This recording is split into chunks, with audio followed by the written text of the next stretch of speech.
So really the exposures we're engaging in are exposures to taking the chance of choosing life.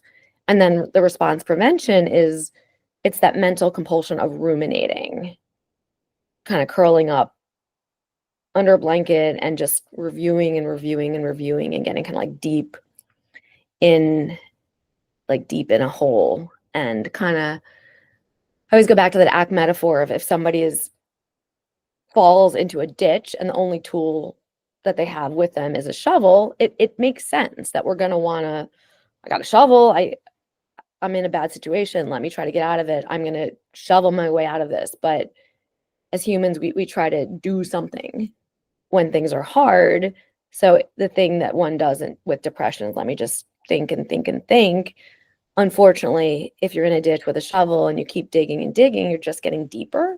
So at the very least, if we could just drop, whether it's with ACT, like drop the rope, like a tug of war, or drop the shovel. And in terms of that ruminating about the past, which we really want to separate out from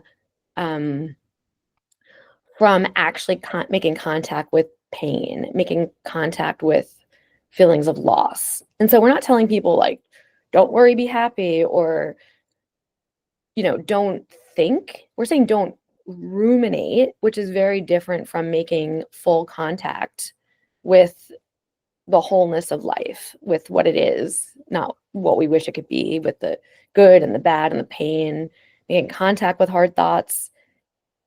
So it gets tricky when we talk about response prevention against ruminating. It could sound like we're talking about like thought stopping. Like, oh, you're having that thought, just don't think about it, which can, of course, be very not validating. We're saying let's practice disengaging from the compulsion of spinning in place. Like that might be really making contact with the loss of a loved one, of a breakup, of what it feels to feel rejected. We're going to make contact with all of that. That's the exposure also. It's just when thinking becomes a compulsion that we're engaging in response prevention. It's tricky when we think about disengaging from mental compulsions. We could tell, like, we notice when we're engaging in external compulsions, like, oh, this couch feels germy, I'm going to use hand sanitizer, I'm going to wash my hands. It's very obvious when we're engaging in external compulsion. It's harder for an individual to notice themselves when they're engaging in internal compulsion of thinking, and even from the outside. So sometimes even working with clients in session, I might kind of come up with a code that we both can use when, like, and you could also hear a client kind of switching from actually making open contact with thoughts and feelings to it becoming a compulsion. So for example, if a client is saying like, I felt like such a bad mom, and I felt that if only I weren't so messed up. I'm thinking of a client I worked with a couple months. If only I weren't so messed up, my daughter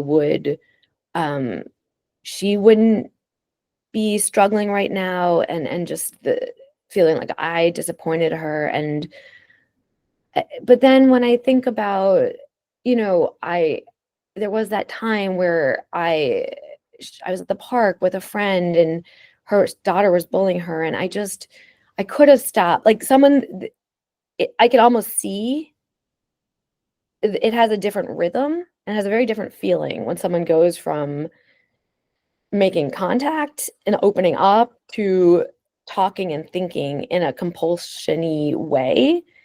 And so I might, with a client, say like, okay, well, I'm just going to kind of let's start noticing when your thinking and talking is becoming more of avoidance, or trying to prove to yourself, in fact, you aren't a failure, or trying to figure out something